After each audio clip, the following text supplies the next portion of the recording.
नमस्कार दोस्तों। देखिए, बहुत सारे ऐसे स्टूडेंट हैं जिन लोगों को एमपीपीएससी में या सिविल सेवा में ये समस्या होती है कि मेंस में वो आंसर राइटिंग कैसे करें। जैसे प्री का नेचर आपको पता है कि प्री में चीज़ें फैक्चुअल होती हैं और हम चीज़ों को याद कर लेते हैं, वहाँ बात बन जाती है।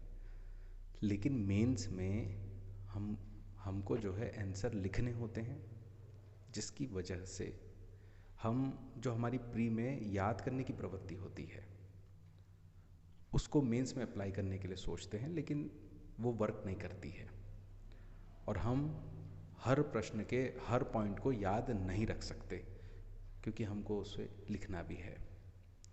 तो इस समस्या के हल के लिए मैं आपको एक छोटी सी चीज़ बताता हूँ जिसके द्वारा आप आराम से अपने आंसर को न सिर्फ फ्रेम कर पाएंगे बल्कि बहुत अच्छे से लिख भी पाएंगे। ठीक है, तो आइए समझते हैं कैसे होगा ये सब।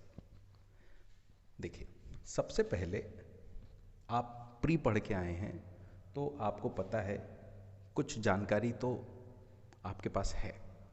ठीक है, बस आपको क्या करना है, उस जानकारी उन फैक्ट को आपको व्यवस्थित जानकारी में तब्दील करना है, बदलना है। मतलब जो आपके नॉर्मल, जो आपकी सामान्य सी जानकारी है, जो फैक्ट है, उनको व्यवस्थित करना है। आपको व्यवस्थित करने से मेरा मतलब है कैटेगराइज करना है, वर्गीकृत करना है।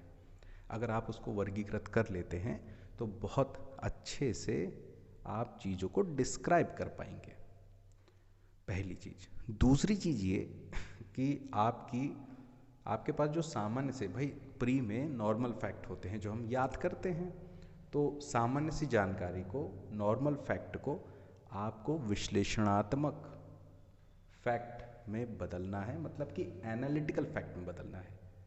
ये कैसे होगा? बस कुछ नहीं, आपको थोड़ा सा गहराई से उसको लिखना है। सिंक्रोनाइज ऐसे करें कि एक फैक्ट दूसरे फैक्ट से जुड़ जाए। ठीक है, जब आप इनको वर्गीकृत करते हैं तो ही ये हो जाता है सिंक्रोनाइज। ठीक है, अब ये कैसे अप्लाई करेंगे, है ना, सबसे बड़ी समस्या तो यही है। तो चलिए देखते हैं कि ये कैसे अप्लाई होगा। एक प्रश्न है, फिरोज शाह के जन कल्याणकारी कार्यों का वर्णन कीजिए। ये एमपीपीएससी 2018 का प्रश्न है जो 100 शब्दों के लिए आया था। हम इस प्रश्न के माध्यम से ही समझते हैं कि ये दोनों चीज़ें कैसे वर्क करेगी। तो चलिए इस प्रश्न के माध्यम से समझते हैं कि इन फैक्टों का हम कैसे यूज़ कर सकते हैं। ठीक है, देखिए सबसे पहले प्रश्न है, फिरोज शाह के जन कल्याणकारी कार्यों का वर्णन कीजिए। अब काम कैसे हैं इसके? जन कल्याण के काम हैं। तो जन कल्याण जो है, अब हमने इसके बारे में बहुत सारी चीज़ें पढ़ी हैं प्री में, दीवाने खैरात, दीवाने बंदगान और बहुत सारे इसने चीज़ें की है ना, सार्वजनिक निर्माण विभाग की स्थापना की। तो आपको क्या करना है, इसको व्यवस्थित करना है। सबसे पहले जन कल्याण सामाजिक रूप से भी किया जाता है, आर्थिक रूप से भी किया जाता है और सांस्कृतिक रूप से भी किया जाएगा।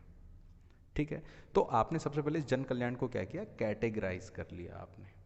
ठीक है, अब सामाजिक रूप से तो इसमें जो फैक्ट हैं वो आप ऐड कर लीजिए। जैसे दीवान ए खैरात की स्थापना की, रोजगार कार्यालय की स्थापना की है।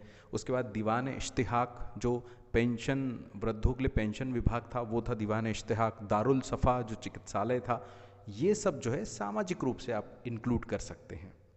उसके बाद आर्थिक रूप से यदि देखा जाए तो जनता के लिए उसने 24 विभिन्न करों को समाप्त किया, तो करों में कमी कर दी, है ना। तो पहला पॉइंट क्या लिख सकते हैं, करों में कमी, जिसमें लिख सकते हैं 24 विभिन्न करों को समाप्त किया। उसके बाद जब 24 विभिन्न कर समाप्त हो गए, मतलब उसने राजस्व विभाग का क्या किया, पुनर्गठन किया, है ना, उसको रीस्टैब्लिश किया उसने। उसके बाद सिंचाई की व्यवस्था की। आपको पता है, प्री में ये पढ़ा हुआ है कि सिंचाई के लिए इसने जो है 5 बड़ी बड़ी नहरें बनाई थी, है ना, तो वो इसमें आप इंक्लूड कर सकते हैं। उसके बाद सांस्कृतिक रूप से अगर देखा जाए, तो सांस्कृतिक रूप से अगर देखें तो इसने सार्वजनिक निर्माण विभाग की स्थापना की है। इसको आप इस श्रेणी में रख सकते हैं, जिसमें 300 नगरों की स्थापना हुई है और इन 300 नगरों में अलग अलग कल्चर डेवलप होता है, यहाँ पर अलग अलग विद्वानों को संरक्षण मिलता है, तो 300 नए नगर बनते हैं। उसके साथ साथ बहुत सारे इसने ग्रंथों का अनुवाद भी करवाया, है ना।